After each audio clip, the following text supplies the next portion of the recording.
যা করার তাড়াতাড়ি করেন, আধা ঘন্টা হয়ে গেছে এসে বসে আছেন। যদি কিছু না করেন তাহলে তো টাকা পাবো না। টাকার টেনশন করবেন না আপনি, আমি টাকা দিয়ে ঢুকেছি, 2 ঘন্টার জন্য 5,000 দিয়েছি। তাহলে কিছু করতেছেন না কেন? আসলে কোনোদিন পতিতালয়ে আসিনি, আর আমার কিছু করার ইচ্ছা নাই। তাহলে টাকা দিয়ে এইখানে বসে শুধু শুধু সময় নষ্ট করতেছেন কেন? এমনি। আচ্ছা, আপনি কি কিছু করবেন না মনে হয়, লজ্জা পাচ্ছেন? আচ্ছা, আমি নিজে করতেছি। মেয়েটা দেখতে একদম অপরূপ। মেয়েটা যখন তার কাপড় খুলতে যাবে তখনই আমি ঘুরে বসে আর বলি, এইসব খুলতেছেন কেন? বারে, যে কাজের জন্য আসছেন সেই কাজটা করবেন না? না, আমি আপনার সাথে কিছু কোনো গল্প করতে চাই, এইগুলা না। এই যে শুনুন, এটা পার্ক না যে প্রেমিকাকে নিয়ে গল্প করবেন। এটা পতিতালয়, যা করার শরীর দিয়ে করতে হয়, বুঝলেন? আপনাকে তো বলেছি আমার এইগুলো ভালো লাগতেছে না। তাহলে টাকা দিয়ে এখানে আসছেন কেন? সে একটা লম্বা কাহিনী। কিরকম কাহিনী আবার? শুনবেন বললে?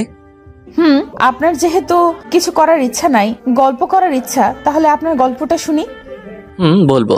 আগে আমি আপনাকে কিছু জিজ্ঞেস করতে চাই। কি জিজ্ঞেস করতে চান? আপনার নাম কি? আমার নাম বেশ্যা, সবাই এটা বলেই ডাকে। এটা জানতে চাইনি, আমি আপনার রিয়েল নামটা জানতে চাই। কি বা হবে জেনে? কিছু তো হবে না, তবে বড় আগ্রহ নিয়ে নামটা জানতে চেয়েছিলাম। ও, আমার নাম জান্নাত রহমান। আপনার? তাহিন আহমেদ। আপনার নামটা বেশ সুন্দর। আপনারটাও। তবে আপনার নামের সাথে কাজটার মিল নাই। তাই তো প্রথমে বলতে চাইনি। আসলে আপনি ওই রকম ভাবে নিবেন না, সরি। আমরা বেশ্যা, সরি বলার কিছু নেই। আমরা তো আপনাদের পুরুষ মানুষের তৃপ্তি মেটানোর জন্য সীমাবদ্ধ। এইরকম করে বলেন কেন? আপনারা কি মানুষ নন? মানুষ, তবে পার্থক্য আছে। বুঝলাম, আপনার সাথে কথাই পারা যাবে না। ও, আপনাদের তো পরিচয় দেওয়া হয়নি। আমি তাহিন আহমেদ, মা বাবার একমাত্র ছেলে। বাবার ছোট্ট একটা কোম্পানি আছে, ওটা দেখাশোনা করে। মা গৃহিণী। আর এতক্ষণ যার সাথে কথা বলতেছি আপনারা তো দেখতে পাইছেন, ভাবতেছেন আমি পতিতালয় কেন। তাহলে গল্পের সাথে থাকুন। এত পুরুষের সাথে রাত কাটিয়েছি, কিন্তু কেউ কোনো দিন আপনি করে কথা বলেনি। কেউ তুইতুকারি করতো না, আর কেউ কেউ তো বেশ্যা, বাজারের মেয়ে এইগুলো বলতো। কিন্তু আজকে প্রথমে কেউ এত সম্মান দিয়ে কথা বলতেছে, অবাক করা বিষয়। দেখুন, সবকিছু যেমন এক নয়, তেমনি সব মানুষই এক নয়। সবাইকে এক চোখে দেখাটা ভুল। আচ্ছা, আপনি শুধু শুধু এখানে এসে টাকা নষ্ট করতেছেন কেন? কিছুই তো করতেছেন না। করতেছি তো।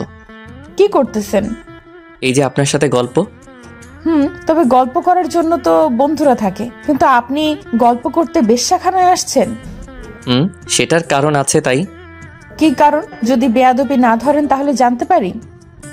কেন নয়, তবে আগে আপনার ব্যাপারে কিছু জানতে চাই, তারপর। ও আচ্ছা, কি জানতে চান? আপনাকে দেখে, আপনার কথাবার্তা শুনে লাগতেছে আপনি শিক্ষিত। কথাবার্তা শুনলে কি শিক্ষিত মনে হয়? না, তবে আমার মন বলে। আমি ইন্টার শেষ করছি, তবে পরিবারের অভাবের কারণে আর পড়ালেখা করা হয়ে ওঠেনি। কেন? আমি আমার পরিবারের বড় মেয়ে। যখন আমি এসএসসি শেষ করে কলেজে উঠি তখন বাবা মারা যান। ছোট্ট একটা ভাই আছে, ক্লাস 5-এ উঠেছে এবার। বাবা মারা যাওয়ার পর ঠেলে ঠুলে ইন্টার শেষ করি। তার ভেতরে মা অনেক অসুস্থ হয়ে পড়ে। জান্নাত এই কথাগুলো বলে একটু থামলো, একটা দীর্ঘশ্বাস ফেলে আবার বলা শুরু করলো। মা অসুস্থ হওয়াতে পরিবারের খরচ বেড়ে যায়। আগে তো আমি টিউশনি করে যা পেতাম সেগুলো দিয়ে চলে যেত, কিন্তু মার অসুস্থতার কারণ আমার টিউশনি করে যা পেতাম সেগুলো দিয়ে হতো না। তাছাড়া ছোট্ট ভাইয়ের লেখাপড়াটাও করাতে পারতাম না, তাই চারোদিকে জব খুঁজতে থাকি।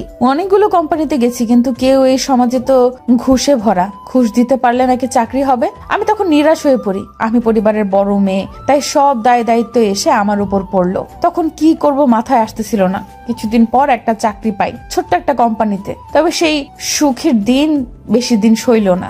সেই কোম্পানির বসের নজর পড়ে আমার উপর। প্রতিদিন তার কেবিনে ডেকে আমার সবখানে। জান্নাত কিছু বলতেছে না, কান্না করতেছে। আমি বললাম, কি হয়েছে? কান্না করেন কেন? কান্না করবেন না। তারপর কি হয়েছে বলুন। বস আমাকে আজে বাজে কথা বলতো, আমি নাকি তার সাথে রাত কাটালে আমার বেতন বাড়িয়ে দিবে, কিন্তু আমি তখন রাজি হইনি। বস যখন একদিন বেশি বাড়াবাড়ি করতেছিল তখন আমি ওনাকে থাপ্পড় মারি আর বলি, আমি রাস্তার মেয়ে না, এটা বলে চলে আসি। এদিকে মায়ের অসুখ বেড়ে যাচ্ছে, হাতে তেমন টাকা পয়সাও নাই। তখন আমি নিরুপায় ছিলাম, কি করব, কোথায় গেলে মায়ের জন্য চিকিৎসার টাকা জোগাড় করব, এগুলো ভাবি। আমার মতো মেয়েকে কে দেবে কাজ, কোথায় পাবো তার টাকা, এইগুলো ভাবতে ভাবতে সকালে বাহির হয়ে নতুন জব খোঁজার জন্য, কিন্তু আমি ব্যর্থ হই। তবে আবারও সেই কথাগুলো রাত কাটানো, আমি বাসায় এসে অনেক কান্না করি সেদিন। আর ভেবে দেখলাম এছাড়া আমার কোনো উপায়ও নেই মায়ের চিকিৎসার জন্য, পরিবার চালানোর জন্য। তাই এই পথটা বেছে নিয়েছি। একটা কথা কি জানেন, এই সমাজটা দেহের পাগল, দেহ বিলিয়ে দিলে সব মিলে। আপনি বলুন, আমি কি খারাপ পথ বেছে নিয়েছি? আমি চুপ করে থাকি, কারণ কি উত্তর দিব। আসলে তো তার কথা ঠিক। আমার চোখ দুই জোড়া ভিজে গেছে। জান্নাতের প্রতি কেমন যেন ভালো লাগা কাজ করতেছে। আমি চুপ থাকায় জান্নাত বলল, কি হলো, চুপ করে আছেন যে? আচ্ছা, আপনার গল্পটা তো বলেননি। শুনুন তাহলে। তখনই দরজায় কে যেন টোকা দিল আর বলল, সময় শেষ। তখন জান্নাত বলল, ইস, আপনার 2 ঘন্টা তো শেষ হয়ে গেছে আমার কথাগুলো বলতে বলতে। আপনার কথাগুলো শেষ হয়নি। সমস্যা নাই, কাল আবার আসবো। কাল কি আবার গল্প করতে আসবেন নাকি? শুধু শুধু টাকাগুলো নষ্ট হবে আপনার। কেন নষ্ট হবে? এই যে টাকাগুলো দিয়ে আসবেন অথচ কিছুই করবেন না। তা ঠিক, তবে বন্ধু হিসেবে তো আসতে পারি আমি। না হয় বন্ধুর জন্য টাকা খরচ করে গল্প করতে আসবো? বেশ, আবার বন্ধু, হাসালেন। কেন, আপনি কি মানুষ না? জান্নাত কিছু বলতে যাবে, তখনই আবার ওদের লিডার এসে বলল, এই যে, এটা গল্প করার জায়গা না। টাকা দিয়ে যতক্ষণের জন্য নিছেন ততক্ষণ, বুঝলেন বাবু? আমি আর কিছু বললাম না। জান্নাতকে বলে আসলাম আসার সময় আমি কাল আবার আসবো। এটা বলে চলে আসি বাসায়। বাসায় এসে ফ্রেশ হয়ে রুমে যাই। আসার সময় 3 প্যাকেট সিগারেট নিয়ে আসছি। আনমনে একটার পর একটা সিগারেট টেনে যাচ্ছি। তখন মা আসলো আর বলল, বাবা, তোর কি হয়েছে বাবা? তুই এরকম করতেছিস কেন? মা যাও তো, আমার কিছু ভালো লাগতেছে না, যাও তো যাও। মা আর কিছু বলল না, চলে গেল কান্না করতে করতে। আমি মনে মনে ভাবি, রিমা আমার সাথে এমনটা না করলেও পারতো। কি করছি আমি যার জন্য সে আমাকে ছেড়ে চলে গেল? এইগুলো ভাবতেছি আর নীরবে কান্না করতেছি। কখন যে ঘুমিয়ে গেছি মনে নাই। সকালে ঘুম থেকে উঠি, ফ্রেশ হয়ে নিচে যাই। তখন মা নাস্তাকে ডাক দিল। আমি চুপচাপ নাস্তার টেবিলে বসে পড়ি। মা নাস্তা দিতে দিতে বলল, বাবা, তোর কি হয়েছে বলবি? তোর এমন অবস্থা আর আমার সহ্য হচ্ছে না। বল না বাবা, কি হয়েছে তোর? তখন আমি মাকে জড়িয়ে ধরে কান্না করে দেই। আমার কান্না করা দেখে মা আর কিছু বলল না, শুধু একটা কথা বলছে, বাবা, তুই আমাদের একমাত্র ছেলে। তোর জন্য আমরা আর কোনো ছেলে সন্তান নেইনি। তুই যদি এমন করিস তাহলে আমরা বাঁচবো কি করে? আমরা মরে যাব বাবা। আমি তোর মা, আমি সব বুঝি। এই বয়সে এইগুলো হয়, তাই ভেঙে পড়তে নেই। আমি শুধু বলে সম্মতি দেই। নাস্তা করে একটু বাহিরে হলাম, কিছু ভালো লাগতেছে না। কিছুক্ষণ বাহিরে হাঁটার পর আবার বাসায় আসি। দুপুরে খাবার খেয়ে একটু ঘুমাই। ঘুম থেকে উঠতে উঠতে 4টা 4:30 বেজে গেল। তখন মনে পড়লো আমি তো জান্নাতকে কথা দিছি আজকে যাব, তাই ফ্রেশ হয়ে গাড়ি নিয়ে চলে আসি। তখন তাদের লিডার বলল, ওহো, আজকে আবার আসলেন? বুঝি, এখনই তো এগুলো করার সময়। তো কোন পাখিটাকে নিবেন আজ? আমি জান্নাতের কথা বলি আর টাকা নিয়ে ভিতরে যাই। জান্নাত আমাকে দেখে বলল, আপনি সত্যি সত্যি আজকেও আসলেন? কেন, অন্য কাউকে আশা করেছেন মনে হয়? কতজনই তো আসে রোজকার, আবার আশা করব? আমি কিছু বলতে পারতেছি না, কি বার বলবো। তার কথা তো ঠিক, তাই চুপ করে আছি। তখন জান্নাত আবার বলল, কি হলো, চুপ করে আছেন? না এমনি। মন খারাপ নাকি আপনার? আরে না। মিথ্যা বলেন কেন? একটু। ও, তো আমি কি মন ভালো করতে পারবো আপনার? কি জানি, দেখেন আমরা একে অপরের সাথে অনেক কথা বলি। কথার মাঝখানে জান্নাত বলে উঠলো, আচ্ছা, আপনি তো এখনো আপনার কাহিনীটা বলেননি। শুনবেন? শোনার জন্যই তো মনটা ব্যাকুল হয়ে আছে সে কবে থেকে। তারপর আমি বলা শুরু করলাম। তখন আমি ইন্টার প্রথম বর্ষে পড়ি। কলেজের গেট দিয়ে ঢুকে কিছু দূরে যেতেই একটা মেয়ে এসে কষিয়ে একটা থাপ্পড় দেয় আমার গালে। আমি মেয়েটার দিকে তাকিয়ে থাকি হাবলার মতো, কিছু বলি না। মেয়েটা দেখতে বেশ খুব সুন্দরী। অপলক দৃষ্টিতে তাকিয়ে আছি। আমার সাথে কি ঘটছে কোনো কিছু মাথায় নাই, শুধু ওই মেয়েটার চলে যাওয়ার দিকে তাকিয়ে আছি। কিছুক্ষণ পর একটা ছেলে আমার গা ধাক্কা দিয়ে বলল, এই যে ভাই, আপনাকে মারলো আর আপনি ওই মেয়েটার দিকে তাকিয়ে আছেন এইভাবে? আপনি কে ভাই? আমি জিসান, ইন্টার প্রথম ইয়ার। আপনি? আমি তাহিন আহমেদ, নতুন আসছি। আপনার মতো ইন্টার প্রথম ইয়ার। ও, তাহলে তো আমরা একই ক্লাসের। তুমি করে বলতে সমস্যা নেই তাহলে? আমরা যখন একই বর্ষে পড়ি তাহলে ঠিক আছে। আমি নতুন ফ্রেন্ড বানাতে পছন্দ করি। তুমি কি আমার ফ্রেন্ড হবে? কেন নয়? তাহলে আজকে থেকে আমরা ফ্রেন্ড। না, আজকে থেকে না, তাহলে? এখন থেকে। ও, আমি তো মনে করেছি। কি মনে করছো? না কিছু না, চলো ক্লাসে যাই। জিসান আছে তাই আর ক্লাস চিনতে সমস্যা হলো না। সে নিয়ে গেল। আমি ব্যাগ রেখে টেবিলে বসলাম। বসতে বসতে জিসানকে বললাম, আচ্ছা জিসান, ওই মেয়েটাকে? কোন মেয়ে দোস্ত? আরে ওই মেয়ে। কোন মেয়ের কথা বলতেছো? ও আচ্ছা, বলতে লজ্জা করতেছে? তোমাকে থাপ্পড় মারছে ওই মেয়ে? এই কথা বলে জিসান অট্টহাসি দিল। হাসতে হাসতে মনে হয় শহীদ হয়ে যাবে আজ। আমি তাকে বললাম, আরে বেটা হাসি থামাও, কে এসে বলো। বলতেছি, আর একটু হেসে লই। দূর, আর বলার দরকার নাই। আরে ভাই, রাগো কেন? আচ্ছা বলতেছি। বলো, কে ওই মেয়ে? ও এই কলেজের সভাপতির মেয়ে, অনেক তেজ ভাই, একটু অহংকারী টাইপের, নাম রিমা, এইটুকু জানি। বুঝলাম। তবে সে আমাকে কেন এসে থাপ্পড় মারলো? তা তো বলতে পারবো না, তুমি হয়তো ওর সাথে কোনো খারাপ বিহেভ করেছে তাই। আরে আমি তো ওকে চিনি না, জানি না, এবং কি আজকে প্রথম দেখলাম। ওর সাথে খারাপ কি করব আমি? তাহলে তো বুঝতে পারছি না কেন মারলো। জানতে হবে আমাকে সে থাপ্পড় মারলো কেন। কি করবে, তোমার একটা সাজেশন দিই, তুমি ওর কাছে যেও না, খুব খারাপ। তাতে কি? ও যদি খারাপ হয় তাহলে আমি তার থেকে ডাবল খারাপ হব। কিছুক্ষণ পর ক্লাস শুরু হলো। ক্লাস শেষ করার পরে জিসানের যত বন্ধু আছে সবার সাথে পরিচয় করিয়ে দিছে। পরিচয় পর্ব শেষ করে আমি জিসানকে ডেকে বললাম, জিসান চলো ওই মেয়েটার কাছে যাই। কোন মেয়ে? আরে হাদারাম, ওই সভাপতি মেয়েটার কাছে। ও রিমা? কোন রিমা রে? আরে ওই মেয়েটার নাম রিমা। আগে বলো নাই কেন? তুমি তো নাম জিজ্ঞেস করো নাই তাই। শালা এখনো তো জিজ্ঞেস করি নাই। তবে মেয়েটার যেরকম অপূর্ব তেমনি নামটাও দারুণ। ওহ মামা, প্রেমের ওকে ধরছে নাকি তোমাকে? মামা, মেয়েটাকে খুব ভালো লাগলো। তবে আগে জানতে হবে ও আমাকে থাপ্পড় মারলো কেন। তাহলে চলো। তারপর ক্যান্টিনে আসলাম। এসে ওই মেয়েটাকে খুঁজি। অনেক খোঁজাখুঁজির পর দেখলাম সে তার বান্ধবীদের সাথে একপাশে আড্ডা দিতেছে। আমি রিমার কাছে যেতেই কষিয়ে একটা থাপ্পড় দেই। থাপ্পড়টা এত জোরে দেই যে সবাই হা করে আমার দিকে তাকিয়ে আছে। আমার থাপ্পড় খেয়ে রিমাও যখন আমাকে থাপ্পড় মারতে যাবে তখন আমি তার হাতটা ধরে ফেলি আর বলি, এই যে শুনেন, এটা সরকারি গালা না যে থাপ্পড় মারবেন। আর হ্যাঁ, আপনাকে থাপ্পড় দিলাম কেন জানেন? আমি কলেজে ঢোকা মাত্র আপনি আমাকে এসে থাপ্পড় দিয়ে চলে গেছেন। এটা হলো তার হিসাব। তুই আমাকে চিনোস? আরে আপনি আবার কোন খ্যাতের মূলা? আর সুন্দরভাবে কথা বলুন, না হলে আমিও জানি কিভাবে ঠিক করতে হয়। তোকে আজকে আমি কলেজ ছাড়া করব। তুই আমাকে চিনোস না।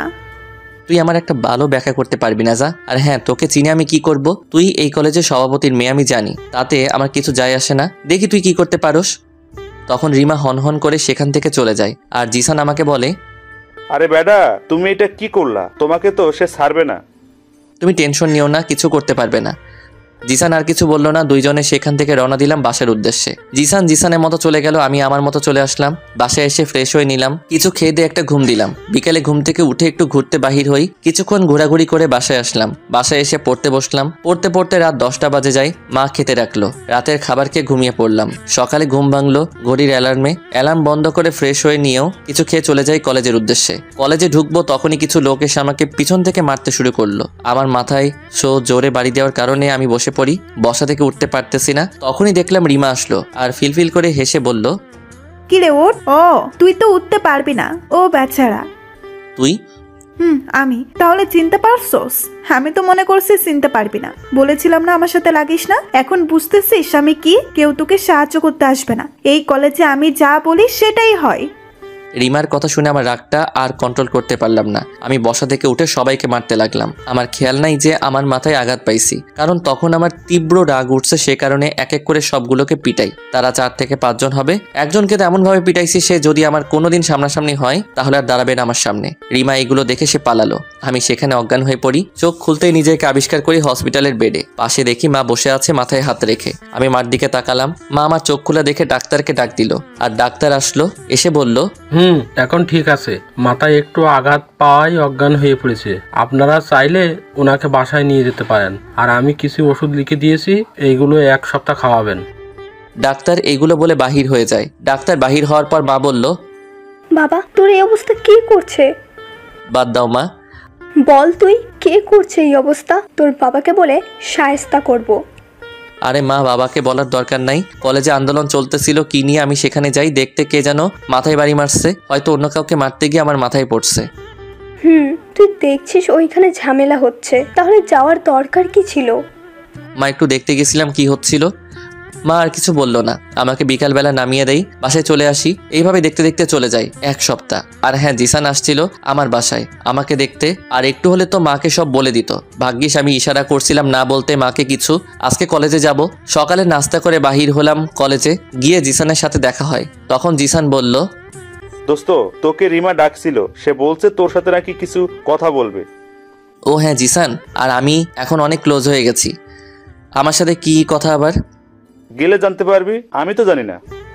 আমি আর কিছু না বলে দুইজনই ক্লাসরুমে যাই। ক্লাস শেষ করে ক্যান্টিনে যাই রিমার সাথে দেখা করতে। গিয়ে দেখি সে তার বান্ধবীদের সাথে আড্ডা দিতেছে। আমাকে দেখে কাছে আসলো আর বলল, কি করেছে বলি, বুঝতে পারতেছি না। কি বলবেন আর, সেদিন তো মার খাইয়ে আমাকে ভালোই লাগলো। এখন কি করার ইচ্ছে আছে বলেন? আমি আপনার সেই ইচ্ছেটা পূরণ করে দিতেছি। ছি ছি, এইগুলো কেন বলতেছেন? তাহলে কি বলবো? কিছু তো বলার জন্য রাখেন নাই। ওই দিনের জন্য আমাকে ক্ষমা করে দিবেন। আপনার সাথে উঠে যাওয়ার পর থেকে আমি অস্থির হয়ে পড়ি, কোনোদিন কারোর জন্য এমন হয় নাই। সত্যি আমি ওই দিনের জন্য সরি, প্লিজ আমাকে ক্ষমা করে দিবেন। আমি রিমার কথা শুনে বোকার মতো দাঁড়িয়ে আছি। তখন জিসানকে বলি, এই জিসান, আমাকে একটা চিমটি দে তো, আমি কি স্বপ্ন দেখতেছি নাকি সত্যি? আমি বলা মাত্র জিসান এমনভাবে চিমটি দিল, আমি চেঁচিয়ে উঠলাম। আমাদের এই কাণ্ডগুলো দেখে রিমা বলল, সত্যি দেখতেছেন আপনি? তাহলে তো ভালো। আচ্ছা, আমার একটা কথা মাথায় ঢুকতেছে না, যার ভিতরে এত অহংকার জেদ, সে আমার কাছে ক্ষমা চাচ্ছে, এটা তো মানতে পারতেছি না আমি। আমি অহংকারী, সবাই বলে। আপনি আমাকে ক্ষমা করে দিবেন প্লিজ, তা না হলে আমি নিজেকে ক্ষমা করতে পারবো না। আচ্ছা যান, ক্ষমা করে দিলাম। বললে হলো নাকি আমি কি করে বিশ্বাস করব আমাকে ক্ষমা করেছেন? আরে আজব, আপনি আপনার ভুলটা বুঝে ক্ষমা চাচ্ছেন, এতে বিশ্বাস করার বা না করার কি আছে? আছে তো। কি আছে? আমি জানি আপনি ক্ষমা করেন নাই আমাকে। আরে ভাই, সত্যি আমি আপনাকে ক্ষমা করে দিছি, কি করে বুঝাই? তাহলে ফ্রেন্ড হবেন? যদি ফ্রেন্ড হন তাহলে মনে করব ক্ষমা করছেন। আর এটা কি রকম লজিক? ও মা, আমি কি লজিক দিচ্ছি নাকি? আপনার লজিক মনে হলো। আচ্ছা বাদ দেন, আমি যাই এখন। আমার আনসারটা তো দিলেন না। কিসের আনসার? ও মা, আপনি তো দেখি ফুলক টাইপের মানুষ, এখন বললাম আর বলা মাত্র ভুলে গেছেন। আচ্ছা আমি যাই, পরে জানাবো, লেট হয়ে যাচ্ছে, বাসায় যাব। এই যে শোনেন শোনেন বলছি। আমি আর কোনো কিছু না বলে কিছু না শুনে চলে আসলাম। প্রতিদিনের মতো জিসানের বাসায় চলে গেল, আমি আমার বাসায় এসে ফ্রেশ হয়ে নিলাম। প্রতিদিনের মতো এসে ঘুম দিলাম একটা। আজানের শব্দে ঘুম ভাঙলো। ঘুম থেকে উঠে ফ্রেশ হয়ে নামাজ পড়তে চলে গেলাম। নামাজ পড়ে এসে কিছু নাস্তা করে নিলাম, খেয়ে দিয়ে পড়তে বসলাম। কিছুক্ষণ ফোন টিপি আর কিছুক্ষণ পড়ি, এইভাবে পার হলো রাতটা। সকালে ঘুম ভাঙলো মার ডাকে। মা বলল, এই যে নবাবের ছেলে, আর কত ঘুমাবি? কলেজে যাবি কখন? মা উঠতেছি। মা চলে গেল। আমি উঠে ফ্রেশ হয়ে নিচে গেলাম, কিছু খেলাম না, অনেক দেরি হয়ে গেছে, তাই কলেজে চলে আসলাম। আসতে দেখি রিমা মনে হয় কেউ একজনের জন্য অপেক্ষা করতেছে। আমি তার পাশ কাটিয়ে চলে যাব, এমন সময় সে বলল, এটা কি হলো? আমি আপনার জন্য ওয়েট করতেছি আর আপনি আমার পাশ কাটিয়ে চলে যাচ্ছেন। আমাকে বলছেন কথাগুলো? না, ভূতকে বললাম। ও আচ্ছা, তাহলে আমি যাই। আরে আজব, কি রকম ছেলে আপনি? কি রকম আমি তো জানি না, বলেন তো আমি কি রকম? ধ্যাত, ভালো লাগে না। তো আমি কি করব, বসে বসে কাজে খুঁজবো? আপনি তো অনেক ফাজিল। তো না কিছু না। ভালো। আচ্ছা এখানে দাঁড়িয়ে আছে কেন? আপনার জন্য দেরি হলো কেন? আজকে আপনার ঘুম থেকে উঠতে পারি নাই তাই। আচ্ছা আমার জন্য কেন দাঁড়িয়েছিলেন? আপনি তো বলছেন কালকে আনসার দিবেন, তাই এটা শোনার জন্য অপেক্ষায় ছিলাম। ও আচ্ছা আচ্ছা, আমি যদি আনসারটার উত্তর না বলি তখন কি করবেন? আপনি যদি ফ্রেন্ড না হতে চান তাহলে তো আমি জোর করতে পারবো না। গুড। হ্যাঁ এটা ঠিক, আমি অহংকারী, কিন্তু বিশ্বাস করেন আমি চাই আপনার মতো মানুষের সাথে থেকে আমার অহংকারটা দূরে ঠেলতে। আচ্ছা আমি তাহলে যাই। কই যাবেন? উত্তরটাও নিয়ে যান। আপনি তো বললেন হবেন না। ওরে শালার, আমি কখন বললাম এটা? আমি কি বলছি ভেবে দেখেন। জানি আপনি বলবেন, আপনি হয়তো না করবেন। ঠিক, আমি তো বলি নাই যে হব না। জানি হবেনও না, কারণ আমার ভেতরে অহংকারে ভরা। আচ্ছা বাদ দেন তো। আচ্ছা আমি রাজি, আপনার একটু টেস্ট করে দেখতেছিলাম। সত্যি বলতেছেন আপনি আমার ফ্রেন্ড হবেন? এটা শুনে রিমা অনেক পরিমাণ খুশি হলো। এইভাবে কাটতে থাকে দিনগুলো। 3 মাস পর রিমা আমাকে প্রপোজ করে কলেজের সবার সামনে। আমিও রাজি না হয়ে পারলাম না। আমি জানি সে আমাকে ভালোবাসে। দেখতে দেখতে 2টা বছর পার হয়। এর মাঝে রিমাকে আমিও অনেক ভালোবেসে ফেলি, কিন্তু রিমা ইদানিং আমাকে ইগনোর করতে শুরু করছে। আমার এইগুলো ভালো লাগতেছে না। হঠাৎ আমার এক বন্ধু আমার কাছে এসে বলতে লাগলো, দোস্ত, তোর কি রিমার সাথে কিছু হয়েছে? কেন, কি হবে? কিছু তো হয়নি। তাহলে রিমাকে দেখলাম অন্য ছেলের সাথে কোথায় যেন যাচ্ছে। কখন দেখলি? এই তো কিছুক্ষণ আগে একটা হোটেলের ভিতর ঢুকতে দেখেছি। আচ্ছা চল তো দেখি কোন হোটেলে গেছে। আমি আর দেরি না করে চলে আসলাম আমার বন্ধুর দেখানো হোটেলে। তাই আমি গিয়ে সেই হোটেলের ম্যানেজারের সাথে কথা বললাম। ম্যানেজার আমাকে রুম নাম্বারটা বলে দিল। রিমা যে রুমে ঢুকছে, আমি গিয়ে দেখলাম দরজা লক করা, তাই নক করলাম। একটা ছেলে এসে দরজা খুলে দিল। ছেলেটার মনে হয় গায়ে কাপড় নেই, শুধু মুখটা দেখা যাচ্ছে। আমি কোনো কিছু না বলে রুমে প্রবেশ করলাম। প্রবেশ করতে দেখি রিমা আমার মাথায় আকাশ ভেঙে পড়লো। রিমার শরীরে কোনো কাপড় নেই, আমাকে দেখে সে একটা চাদর জড়িয়ে নিল। আমি ভাবতে থাকলাম, যাকে এতটা ভালোবাসি সে এতটা নিচে কেমন করে নামলো? তার যদি এই চাহিদাটা থাকতো তাহলে আমাকে বলতো, আমি তাকে বিয়ে করে তার চাহিদা মিটাতাম। কেন করলো সে আমার সাথে এমন? আমি এগুলো ভাবতেছি আর দুই চোখ দিয়ে অঝোর ধারায় পানি পড়তেছে। তখন রিমা বলল, শোনো, আমাকে ক্ষমা করে দাও। সেটা বলতে আমি তার কাছে গিয়ে তাকে কষে একটা থাপ্পড় দিয়ে আর বলি, তোদের মতো মেয়েদের কারণে আজ ভালোবাসা অপমানিত হচ্ছে। তোদের কারণে হেরে যাচ্ছে হাজারো বিশ্বাস, উঠে যাচ্ছে একজনের প্রতি অন্যজনের মায়া মমতা। কেন করলি তুই? তোকে কি কম ভালোবেসেছিলাম? আমাকে ক্ষমা করে দাও প্লিজ। তোকে যদি ক্ষমা করি তাহলে আমাকে ক্ষমা করবে না তারা যারা হেরে গেছে তোদের মতো ছলনাময়ীর কাছে। তুই কোন মুখে ক্ষমা চাচ্ছিস? তুই তো বেশ্যাদের থেকে খারাপ, আর বেশ্যারা তো না চাইতে করে টাকার জন্য এইসব। তুই কেন করলি? আরে তোর চাইছে বেশ্যারা অনেক ভালো। আসলে কথায় আছে, কুকুরের পেটে যেমন ঘি হজম হয় না, ঠিক তুইও তেমন। আমি এগুলো বলে আর দাঁড়ালাম না, সেখানে সোজা বাসায় চলে আসলাম। অনেক কান্না করতে লাগলাম। কান্না করতে করতে বলি, কেন সে এমন করলো আমার সাথে। তার পরের দিন ভাবলাম কি এমন সুখ আছে আমি তাকে দিতে পারলাম না। তাই তার পরের দিন ঠিক করি পতিতালয়ে আসবো। আর কি আর গুলো তো সব আপনি জানেন। আমি খেয়াল করলাম জান্নাতের চোখে পানি টলমল করতেছে, কিন্তু কান্না করতে পারতেছে না। আমি বললাম, শুনলেন তো আমার কাহিনী? আসলে আমরা যাকে বেশি ভালোবাসি সে আমাদেরকে বেশি কষ্ট দেয়, না চাইতেও।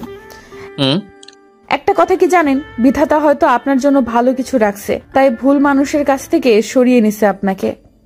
হয়তো, তবে সে আমার জীবনের দ্বিতীয় নারী ছিল। আমার মায়ের পর তাকে নিয়ে বোনা ছিল হাজারো স্বপ্ন। সে স্বপ্নগুলো কাছের গ্লাসের মতো ভেঙে যেতে দেরি করলো না। যা হয়েছে ভুলে গিয়ে নতুন করে স্বপ্ন সাজান। আপনি অনেক ভালো মনের মানুষ, আপনার সাথে ভালো কিছু হবে ইনশাল্লাহ। আমি কিছু বললাম না, ওর কথাগুলো শুনতেছি। এত সুন্দর করে কথা বলে সে যদি জান্নাতের মতো কেউ একজন আমার জীবনে থাকতো, এইগুলো ভাবতেছি। তখন জান্নাত বলল, কি হলো? কি ভাবে না তো? না কিছু না। আচ্ছা আমি আপনাকে নাম ধরে ডাকতে পারি? এতদিন পর বলতেছেন নাম ধরে ডাকবেন কি না? হাসালেন। এখানে হাসির কি আছে শুনি? এই যে আপনি বললেন নাম ধরে ডাকতে পারি। তো কি হয়েছে? তাই হাসি পাইছে। আজব, হাসি পাওয়ার কি আছে? আপনার থেকে অনুমতি নিতেছি। শুনুন, আমরা বেশ্যা, আমাদের কাছ থেকে অনুমতি নিতে হয় না। যার যেরকম ইচ্ছা সে সেরকম ডাকে, আপনিও ডাকতে পারেন। আচ্ছা আপনাকে তো বলছি, আর আপনি জানেন আমি কেন, তবুও কেন এটা বলেন? আপনি এই কামে আসছেন কারণ আপনার পরিবারের সমস্যার কারণে। যদি কেউ এটা বিচার বিবেচনা করে তাহলে আপনাকে কেউ দোষী করতে পারবে না। হতে পারে। আর কোনোদিন এই কথা বলবেন না। আমি এই কথা বলতে জিব্বায় কামড় খেলাম একটা। আমার থেমে যাওয়া দেখে জান্নাত বলল, কি হলো, থামলেন কেন? বলেন আপনি কি? না কিছু না। আচ্ছা আপনার সাথে কিছু কথা ছিল। বলেন কি কথা? আমি চাই আপনি। আর কিছু বলতে পারলাম না, দরজায় টোকা পড়লো। বুঝলাম আমার সময় শেষ। আমি জান্নাতকে বললাম আসার সময়, আচ্ছা আজকে যাই, কালকে আসবো, সব কিছু বলবো। আপনার অপেক্ষায় থাকবো। আমি চলে আসলাম বাসায়। বাসায় এসে সেই প্রতিদিনের মতো খাটে হেলান দিয়ে সিগারেট ধরালাম। তখনই জান্নাতের মায়া ভরা চেহারাটা ভেসে উঠল। আমি আর সিগারেট টান দিলাম না, ফেলে দিলাম। শুয়ে আছি আর ভাবতেছি, আচ্ছা আমি কি জান্নাতকে পছন্দ করতে শুরু করছি? মেয়েটার প্রতি এত মায়া লাগতেছে। আচ্ছা তাহলে আমি কি তাকে ভালোবাসতে শুরু করতেছি? মেয়েটার তো কোনো দোষ নাই, সে তো নিষ্পাপ, সে আমার কাছে পবিত্র। সে তো নিজ ইচ্ছায় এইগুলো করতেছে না, খারাপ সময়ের কারণে করতে বাধ্য হয়েছে। আচ্ছা আমি কাল যাব, দেখি তাকে বলে দেখব সে কি বলে। সে যদি আমার কথায় রাজি হয় তাহলে ভালো হবে। এইগুলো ভাবতে ভাবতে কখন যে ঘুমিয়ে পড়ছি মনে নাই। ঘুম থেকে উঠলাম সকাল 9টায়। ফ্রেশ হয়ে নিচে এসে নাস্তা করে নিলাম। আর ভাবতেছি আজকে বাবার অফিসে যাব, সেখানে কিছু সময় কাটিয়ে জান্নাতের কাছে যাব। চলে আসলাম বাবার অফিসে। আমাকে সবাই দেখে সালাম দিতে লাগলো। আমি বাবার কেবিনে গেলাম। বাবা আমাকে দেখে বলল, আজ কোন দিক থেকে সূর্য উঠলো? কেন কি হয়েছে? সূর্য তো প্রতিদিনে যেই দিকে উঠে সেই দিকেই উঠছে। তবে তোর সূর্যটা আজ কোন দিক থেকে উঠলো রে বাবা? বাবা বাদ দাও তো এইগুলা। যে ছেলেকে আমি নিজে বলে আনতে পারি না আমার অফিসে, সে আজ নিজে আসলো, এটা তো বলার কথা। আচ্ছা তাহলে চলে যাচ্ছি। আরে কই যাস? আরে এত রাগ করস কেন? আচ্ছা কি জন্য আসছস বল। না এমনি আসলাম ঘুরতে। এত না ঘুরে নিজে তো চালাতে পারিস। না তোমার অফিস তুমি চালাও। দেখ বাবা, আমি তো আর ছোট হচ্ছি না, বুড়ো হচ্ছি, তাই তোকে সব দায়িত্ব দিয়ে আমি রেস্ট নিতে চাই, আর তোর জন্য একটা সুন্দর বউ আনতে চাই। রাখবি আমার কথাগুলো বাবা? তবে একটা কথা। বল কি কথা? আমি চাই আরো কয়েকদিন পর দায়িত্বটা নিতে, এখন না, সময় হলে আমি বলবো। ঠিক আছে, তোর সময় লাগলে সময় নে, তবে একটু তাড়াতাড়ি। আমি সবকিছু তোর হাতে তুলে দিতে চাই। তুই আমার বংশের একমাত্র আলো। আশা করি তুই আমার কোম্পানিটা অনেক উঁচুতে নিয়ে যাবি। আচ্ছা এখন যাই। সেখানে কিছুক্ষণ সময় কাটিয়ে বাসায় আসি। বাসায় এসে সোজা মার কাছে যাই, গিয়ে বলি, মা একটা কথা বলতাম। বল। আমি একটা মেয়েকে বাসায় আনতে চাই, যদি তুমি অনুমতি দাও। কি রে, তোর মতলবটা কি? বিয়ে টিয়ে করবি নাকি আমাকে বল, আমি আর তোর বাবা গিয়ে বিয়ের পাকা কথা বলে আসি। আরে মা তেমন কিছু না। তাহলে? তারপর মাকে সবকিছু খুলে বললাম জান্নাতের বিষয়ে। মা সবটা শুনে বলল, বাবা, আমি একটা মেয়ে মানুষ, আমি বুঝি কি পরিমাণ কষ্ট পাচ্ছে মেয়েটা। তুই যত তাড়াতাড়ি পারিস নিয়ে আয়। তারপর কিছুটা সময় বাসায় পার করে বিকালে চলে গেলাম জান্নাতের কাছে। জান্নাত আমাকে দেখে বলল, আপনি আসছেন? শুনুন, আমি কিছু কথা বলবো, মন দিয়ে শুনুন। কি কথা বলেন? আমি বলা শুরু করলাম, আমি চাই আপনাকে এইখান থেকে নিয়ে যেতে। আমি আমার মাকে আপনার কথা বলছি, মা আপনাকে নিয়ে যেতে বলছে। আপনাকে মুক্ত করতে চাই এই কলঙ্ক অভিশাপ থেকে। আমার কথা শুনে জান্নাত বলল, শুনেন, কলঙ্ক যখন লেগে গেছে সেটা আর তোলা তো যাবে না। কথায় আছে, কয়লা ধুইলে নাকি ময়লা যায় না। আমিও সেরকম। কেন নিজেকে এইভাবে রাখছেন? প্লিজ আমার কথাটা শুনুন। আমি চাই না কারো করুণায় বাঁচতে। আজ হয়তো করুণা হচ্ছে আমার জন্য, কালকে ঠিকই আঙুল দিয়ে দেখিয়ে দিবেন। আপনি আমার কথা বুঝতেছেন না কেন? আমি আপনার সব দায়িত্ব নিব, আপনার পরিবারের। আর আপনি যদি চান আমার অফিসে চাকরি করতে পারবেন। এটা কোনো করুণা না, আপনার যোগ্যতা দিয়ে আপনি চাকরি করবেন। কি করব চাকরি করে? আর এটা ভালো আছি। তাছাড়া তো নিজের সবটুকু বিলিয়ে দিছি। কি বা আছে আমার? সমাজের কাছে আমি এখন একটা বেশ্যা, খারাপ মেয়ে। আপনি হয়তো বলবেন না, কিন্তু অন্যরা ঠিকই বলবে। আচ্ছা আমি বলতেছি, কেউ আপনাকে কিছু বলবে না, আমি সেই ব্যবস্থা করব। চলেন। আমি জান্নাতকে কিছু বলতে না দিয়ে জান্নাতকে নিয়ে আসলাম তাদের লিডারের কাছে। আর আমি লিডারকে বলি, আমি ওকে নিয়ে যাব। এটা কেমন কথা? বললে হলো? এমনি এমনি তো দেবো না, আমি ওকে টাকা দিয়ে কিনছি, নিয়ে যেতে হলে টাকা দিয়ে নিয়ে যান। দিব। আমি ওকে একেবারের জন্য নিয়ে যাব। কত টাকা লাগবে? আরে বাহ বাহ, এই সেমরি সাহেবরে কি দেখাইছস? তোরে একেবারে নিয়ে যেতে চাচ্ছে? আচ্ছা সাহেব, একেবারে যখন নিয়ে যাবেন তাহলে আমাকে 35,000 দিতে হবে, তাহলে নিয়ে যান। এই নেন 40,000-এর চেক, 5,000 বাড়িয়ে দিলাম। আমি জান্নাতকে নিয়ে যাই একটা ওয়াশরুমে, আর একটা ব্যাগ দিয়ে বলি, এই নিন। কি এই ব্যাগে? এই ব্যাগে বোরকা আছে, এটা পরে নিন গিয়ে। আমি এখানে দাঁড়াচ্ছি। জান্নাত ভিতরে চলে গেল। আমি বাহিরে দাঁড়িয়ে আছি। কিছুক্ষণ বাহির হলো বোরকাটা পরে। আমি বলি, পরছেন? বাহ, ভালো লাগতেছে। ধন্যবাদ। কেউ আর কাউকে কিছু বলি নাই। জান্নাতকে গাড়িতে উঠিয়ে নিয়ে চলে আসি বাসায়। বাসায় আসতেই মা বলল, কি রে, আসলেই? আমি তোদের জন্য অপেক্ষা করতেছিলাম। মা, ভিতরে ঢুকাবে নাকি বাহিরে দাঁড় করিয়ে রাখবে? ভিতরে আয়। তারপর আমি জান্নাতকে নিয়ে বাসার ভিতর ঢুকলাম। জান্নাত আমার পিছনে বাসায় ঢুকে জান্নাত বাসার সবখানে দেখতে লাগলো, আর আমাকে বলল পিস পিস করে, আচ্ছা, এটা কি আপনাদের বাসা? কেন, কি মনে হয়? না, এত বড় বাসায় বেশি মানুষও দেখতে পারছি না, তাই বললাম। ও আচ্ছা, কেউ থাকে না। আমি, আম্মু, আব্বু আর একটা চাচা আছে। মোট আমরা 4 জন থাকি। কি বলেন? এত বড় বাসায় মাত্র 4 জন থাকেন? এখন থেকে আপনি সহ 5 জন হয়েছে। আমাদেরকে পিস পিস করে কথা বলাই দেখে মা বলল, কি রে, তোরা কি বলিস? আমাকেও একটু বল, আমিও শুনি। না মা, তেমন কিছু না। আরে বল। আচ্ছা পরে শুনো, খিদা পাইছে, খাইতে দাও। তোরা ফ্রেশ হয়ে আয়, আমি খাবার দিচ্ছি। মা চলে গেল রান্না করে।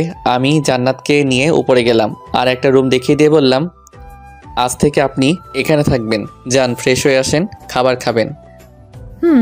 আপনিও। জান্নাত চলে গেল রুমে। আমি তার যাওয়ার দিকে তাকিয়ে আছি। যখনই মনে হলো তাকে আর দেখতে পাচ্ছি না, আমিও চলে গেলাম রুমে। ফ্রেশ হয়ে এসে নিচে নামলাম। এসে দেখি জান্নাত আমার আগে থেকে চলে আসছে আর মাকে সাহায্য করতেছে। আমি এটা দেখে বললাম, মা তুমি ওনাকে কেন আনতে দিতেছো? আজকে মাত্র আসছে বাসায়। আমার কথা শুনে জান্নাত বলল, আরে আন্টি বারণ করেছিল, আমি জোর করে করেছি। বসেন আপনি। আরে আপনি তো এইমাত্র আসলেন বাসায়, কাজ কেন করতেছেন? তখনই মা বলে উঠল, এই শোন, আমার এমন একটা বৌমা চাই। মা তুমিও? মার কথা শুনে জান্নাত একটু লজ্জা পেল। না বললেও ওর মুখ দেখে বোঝা যাচ্ছে। খাবার টেবিলে সাজানো হয়েছে। তারপর সবাই মিলে খেয়ে নিলাম। খেয়ে রুমে চলে গেলাম। 10-15 মিনিট পর দেখলাম জান্নাত আমার রুমে আসলো আর দরজার কাছে দাঁড়িয়ে বলল, ভেতরে কি আসতে পারি? আরে আসেন, অনুমতি নেওয়ার কি আছে? এটা এখন থেকে আপনার বাসা মনে করবেন। জান্নাত ভিতরে ঢুকে খাটের এক কোনায় বসলো আর বলল, আচ্ছা একটা কথা জিজ্ঞেস করি আপনাকে। অবশ্য, কি কথা বলেন। আচ্ছা আপনি আমাকে আপনার বাসায় আনলেন কেন? আমি তো একটা নষ্ট মেয়ে। ঠিক, তবে আপনি তো স্বইচ্ছাই কাজ করেন নাই, আপনার পরিবারকে বাঁচাতে করছেন। আপনার জায়গায় অন্য কেউ হলে এটা করতো। তবে এই সমাজ যে আমাকে আঙুল দিয়ে দেখিয়ে দিবে আমি একটা নষ্ট মেয়ে, তখন আমার সাথে সাথে আপনিও তো অপমানিতই হবেন। বলে হব তাতে কি? কিন্তু আমি জান্নাতকে আর কিছু বলতে দিলাম না। ওর ঠোঁটের সাথে আমার ঠোঁট এক করে দেই। এইভাবে কতক্ষণ ছিলাম জানি না। হঠাৎ মার আওয়াজে জান্নাতকে ছেড়ে দিলাম। তখন মা অন্যদিকে ঘুরে বলতে লাগলো, এই বয়সে এগুলো কি দেখতেছিস? আর দরজাটা তো বন্ধ করতে পারতি। দেখলাম জান্নাত হালকা লজ্জা পেল আর এক দৌড়ে চলে গেল। আর মা আমার কাছে এসে বলল, কি রে, এত যদি সর্ক হয় তাহলে বিয়ে করে নিলেই তো পারিস। মা আমি তো ওকে ভালোবাসতে শুরু করছি, কিন্তু ওর মনে আমার জন্য কি আছে তা তো জানতে হবে। জোর করে তো কিছু পাওয়া যায় না। যত তাড়াতাড়ি পারিস ওকে বিয়ে কর। মেয়েটাকে আমার খুব ভালো লাগছে। মা তুমি খালি দোয়া করো। মা চলে গেল। আমি শুয়ে পড়ছি আর ভাবতেছি, আচ্ছা জান্নাতকে তো আমি ভালোবেসে ফেলছি, কিন্তু সে কি আমাকে ভালোবাসবে? এইসব ভাবতে ভাবতে ঘুমিয়ে পড়ি। আর ওইদিকে জান্নাত ভাবতে লাগলো, আমি কি ওনাকে ভালোবাসতে শুরু করেছি? আমি ওনাকে আটকাতে চাইতেও কেন আটকাতে পারি না? না না, এটা হয় না। আমি একটা নষ্ট মেয়ে। কি বা আছে আমার ওনাকে দিব? মেয়েরা বিয়ের পর তার স্বামীকে উপহার হিসেবে তার সতীত্ব দেয়, কিন্তু আমি তো দিতে পারবো না। জান্নাত এইগুলো ভাবতেছে আর কান্না করতেছে। নীরবে কান্না করতে করতে যে কখন ঘুমিয়ে গেল টের পেল না। সকালে ঘুম ভাঙা একটা মেয়েটাকে চোখ খুলতে দেখি জান্নাত। জান্নাত বলতে লাগলো, এই যে ওঠেন, অনেক বেলা হলো, এবার উঠুন। আমি ঘুম ঘুম ভাব নিয়ে বললাম, মা আর একটু ঘুমাই, যাও তো। এই যে মশাই, আমি আপনার মা না, ভালোভাবে দেখুন। আমি চোখ খুলে ভালোভাবে খেয়াল করলাম, আরে এটা তো জান্নাত। সাথে সাথে জিব্বায় কামড় খেলাম। জান্নাতের দিকে তাকিয়ে দেখি সে মিটিমিটি করে হাসতেছে আর বলতেছে, এই আপনি চোখে দেখেন না? আমাকে কি আপনার আম্মু মনে হয়? আমি চুপ করে আছি। জান্নাত আবার বলল, ফ্রেশ হয়ে নিচে আসুন, আন্টি ডাকতেছে নাস্তা করতে। আপনি যান, আমি আসতেছি। তারপর জান্নাত চলে গেল। আমি ফ্রেশ হয়ে নিচে গেলাম। দেখি টেবিলে খাবার রেডি আছে। আমি খাবার মুখে দিয়ে বললাম, মা আজকে নাস্তা বানাইছে কে? কেন, কি হয়েছে? আমি বানিয়েছি।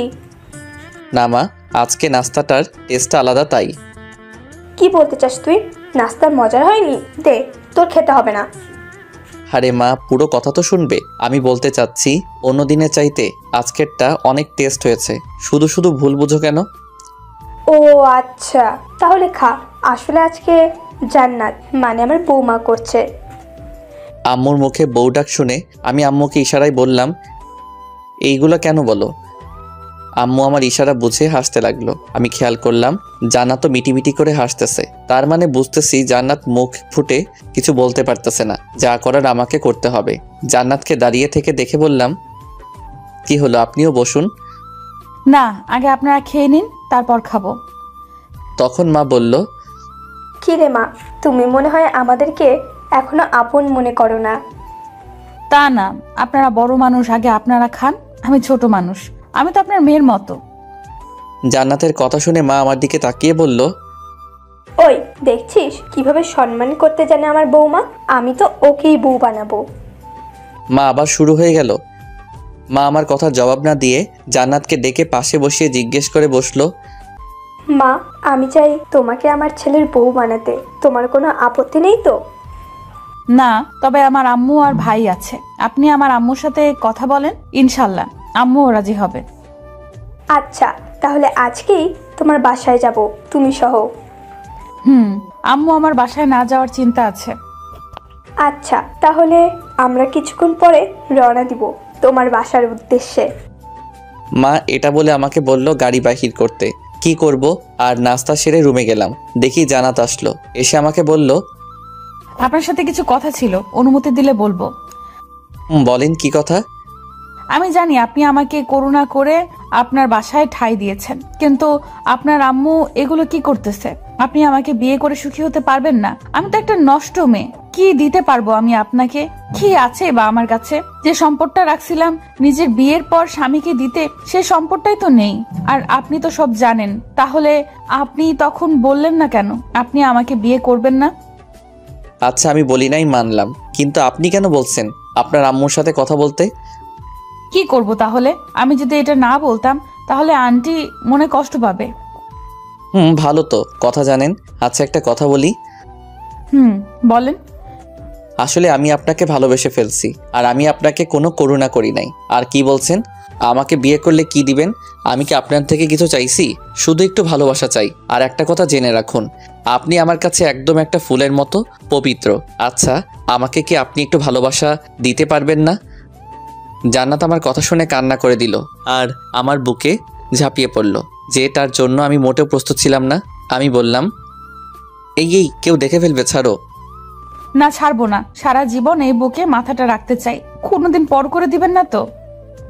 আমি জান্নাতকে আরো শক্ত করে জড়িয়ে ধরে বলি, না, আমার বউটাকে কোনোদিন আর কোনো কষ্ট পেতে দিব না।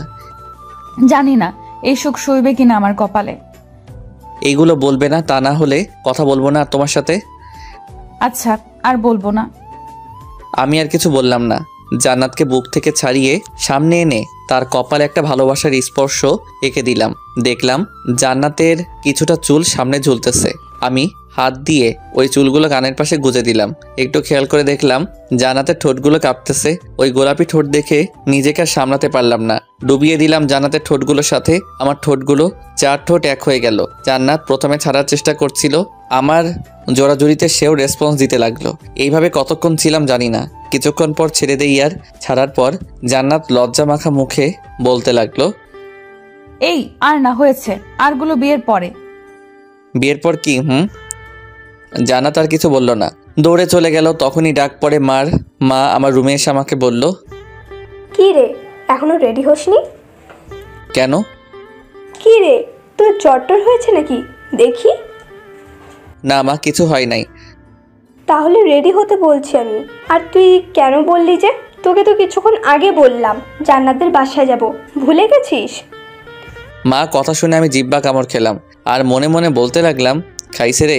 রোমান্স করতে করতে ভুলে গেছে। আম্মু কিছু বোঝার আগে আমি বললাম, আচ্ছা তুমি যাও, আমি আসতেছি। আর জান্নাতকেও রেডি হতে বলো। মা চলে গেল।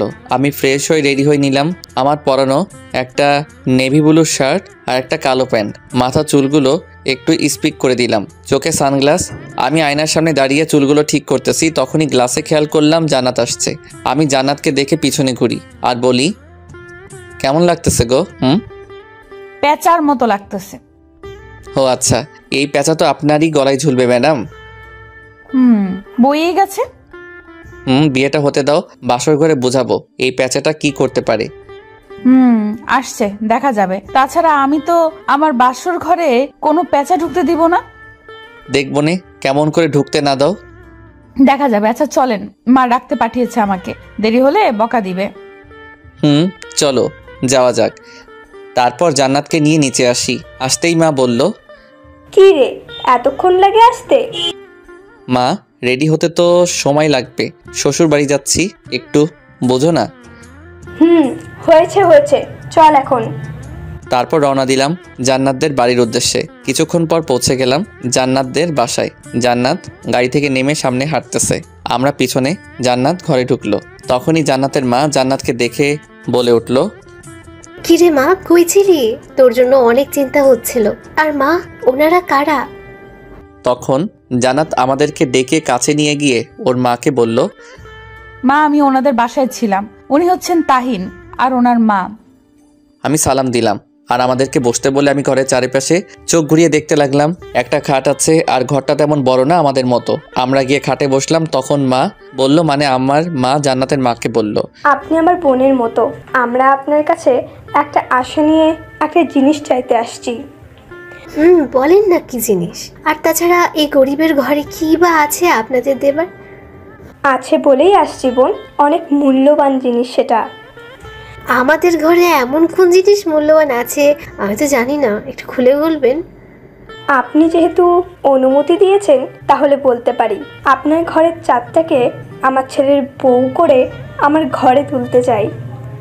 এটা তো খুশির খবর। তবে বোন, আমার তো দেওয়ার মতো কোনো কিছু নাই। আমাদের কিচ্ছু লাগবে না, আল্লাহর রহমতে আমাদের কোনো কিছুর অভাব নেই। শুধু আপনার চাঁদের টুকরো মেয়েটাকে আমার মেয়ে করতে চাই।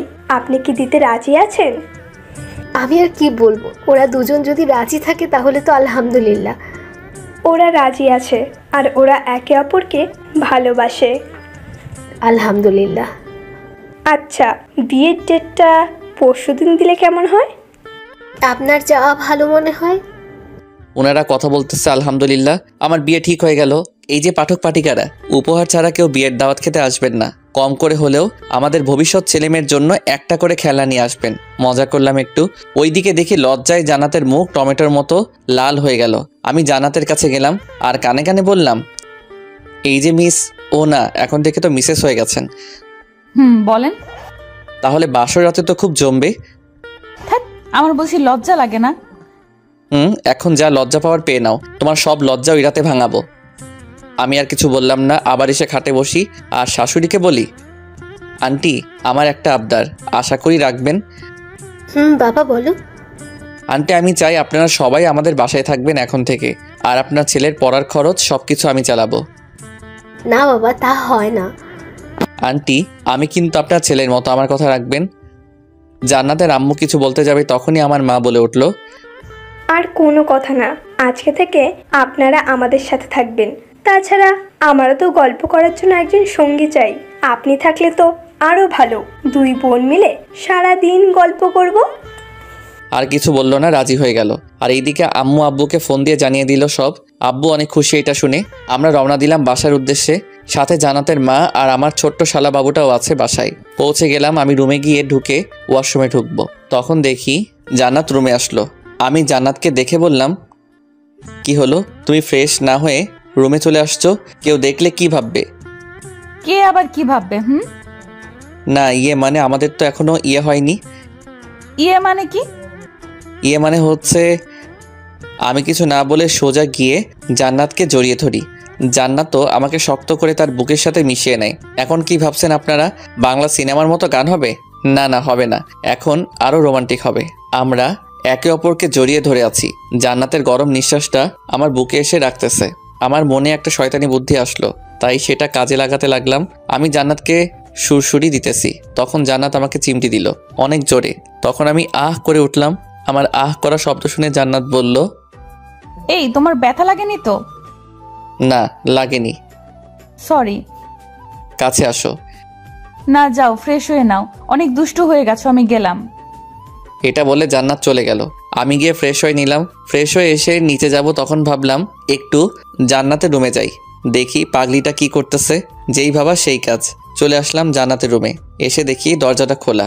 আমি ভিতরে গেলাম, গিয়ে কাউকে দেখতে পারতেছি না। আর একটু সামনে যেতেই পানির আওয়াজ আসতেছে। বুঝতে পারলাম জান্নাত ওয়াশরুমে। দেখি জান্নাত বাহির হচ্ছে। তখন আমি গিয়ে এক কোণে লুকিয়ে পড়ি। আমি দেখতে লাগলাম জান্নাতকে। জান্নাত একটা টাওয়েল গায়ে দিয়ে বাহির হলো।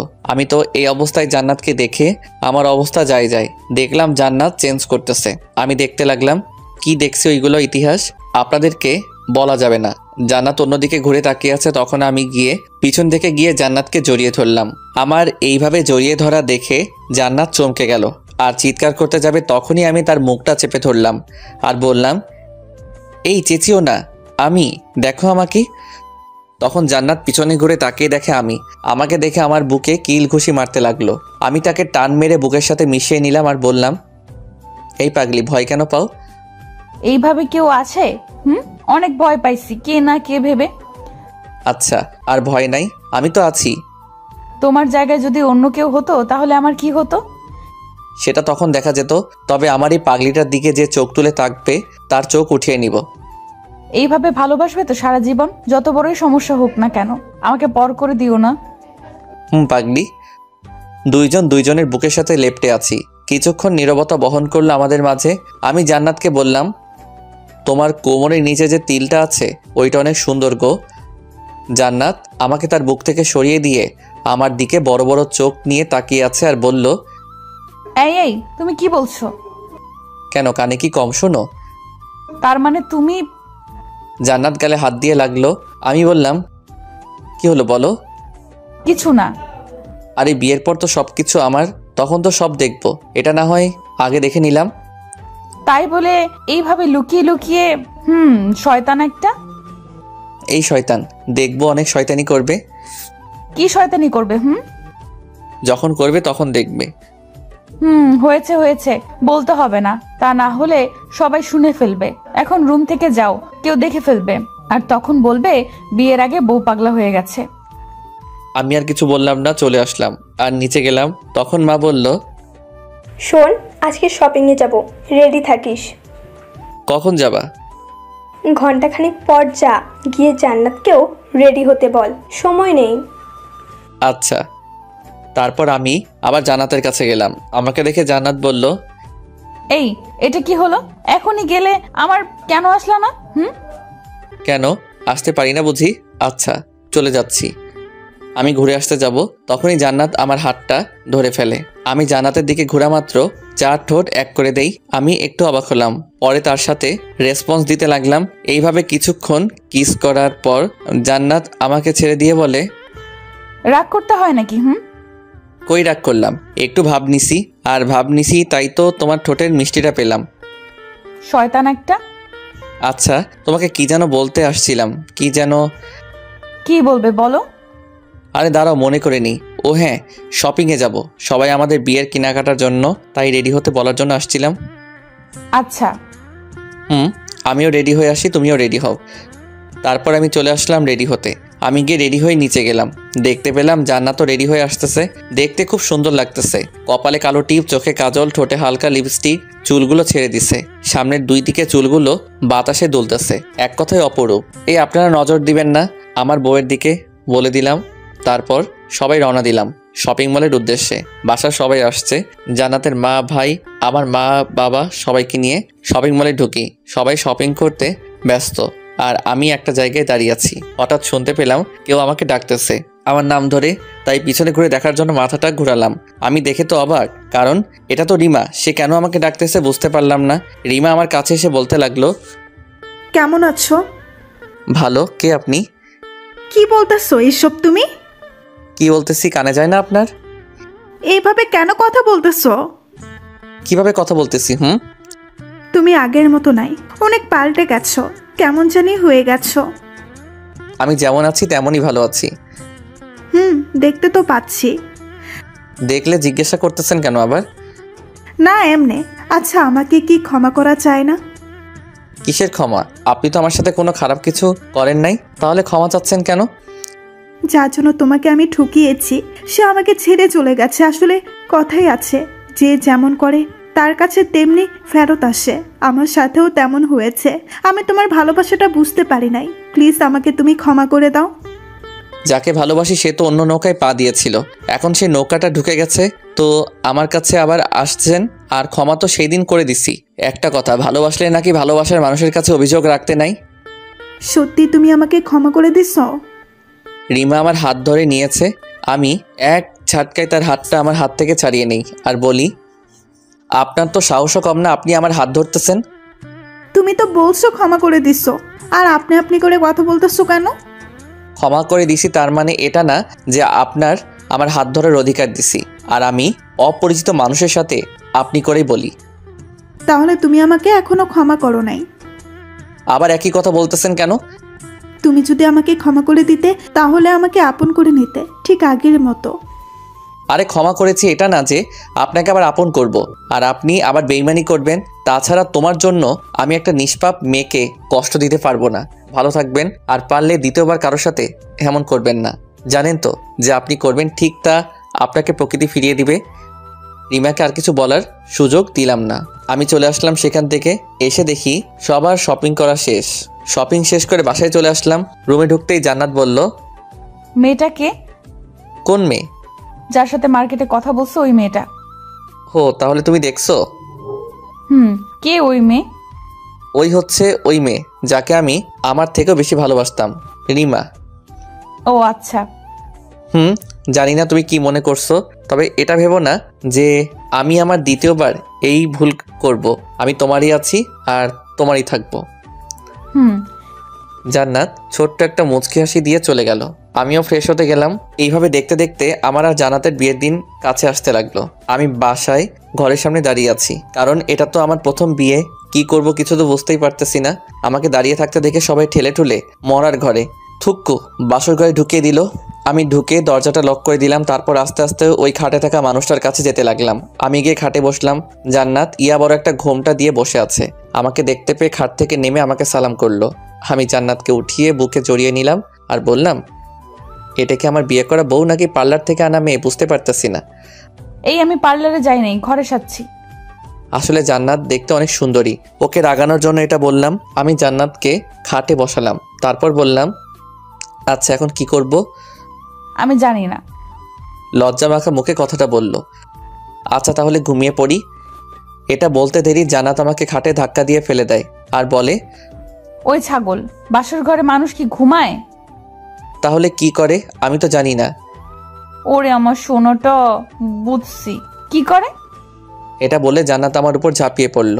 জান্নাত আমার ঠোঁটের সাথে ওর ঠোঁট দুটো মিশিয়ে দিল। আমিও বাধা দিলাম না, মজা নিতে লাগলাম ওর ঠোঁটের। তারপর দুইজনে হারিয়ে যাই ভালোবাসার অতল সাগরে। ওইগুলো ইতিহাস থাক, বলা যাবে না। আর যদি আপনারা জানতে চান তাহলে বিয়ে করে নেন, তাহলে জানবেন। 3 বছর পর আমি অফিস করে বাসায় আসলাম। তখনই তাসফিয়া বলল, পাপা পাপা আমার চকলেট তুই। এই তো আম্মু তোমার চকলেট, এই নাও। তখন জান্নাত বলল, আরো বেশি করে চকলেট খাওয়াও, যাতে করে আমার মেয়েটার দাঁত নষ্ট হয়। আরে ও এখনো ছোট, বড় হলে সব ঠিক হয়ে যাবে। এটা বললে আমি রুমে গেলাম ফ্রেশ হতে। ও তাসফিয়ার কথা তো বলা হয়নি আপনাদের। চলুন ফ্রেশ হওয়ার ফাঁকে ওর পরিচয় দিয়ে দেই। তাসফিয়া হচ্ছে আমার মেয়ে, একটু একটু কথা বলতে জানে, দেখতে একদম ওর মার মতো হয়েছে। আর আমি বাবার কোম্পানি সামলাই এখন। বাবা আর কোম্পানিতে যাই নাই, এখন সব দায়িত্ব আমাকে দিয়ে দিছে। আমি ফ্রেশ হয়ে বাহির হলাম, শুনতে পেলাম জান্নাত ডাকতেছে খাবার খেতে। তাই খাবার খেতে গেলাম। খাবার খেয়ে আমি আর আমার মেয়েকে রুমে নিয়ে আসি। জান্নাতও আসবে। সব কাজ শেষ করে আমি আমার মেয়ের সাথে দুষ্টামি করতেছি, তখন দেখলাম জান্নাত আসলো। এসে বলল, বাপ বেটি মিলে কি কথা বলতেছে? আমার মেয়ে বলতেছে ওর নাকি একটা ভাই লাগবে। এই তোমার কি লজ্জা শরম নেই? মেয়ের সামনে এগুলো বলতেছো? ও কি বুঝতেছে? আচ্ছা বাদ দাও, কাছে আসো। কতদিন ভালোভাবে কাছে পাই নাই। এই ফাজিল, মেয়ে আছে দেখতে পাচ্ছ না? ও ঘুমাক তারপর। কি আর করবো বলেন। তাসফিয়াকে ঘুম পাড়ালাম আর জান্নাতকে আমার কাছে আনলাম আর বললাম, ওই কতদিন ভালোভাবে আদর খাই নাই, আজকে সব মিটিয়ে নিব। তারপর চলে গেলাম তাসফিয়ার জন্য একটা ভাই আনার জন্য। আবারও হারিয়ে গেলাম নতুনভাবে ভালোবাসার সাগরে।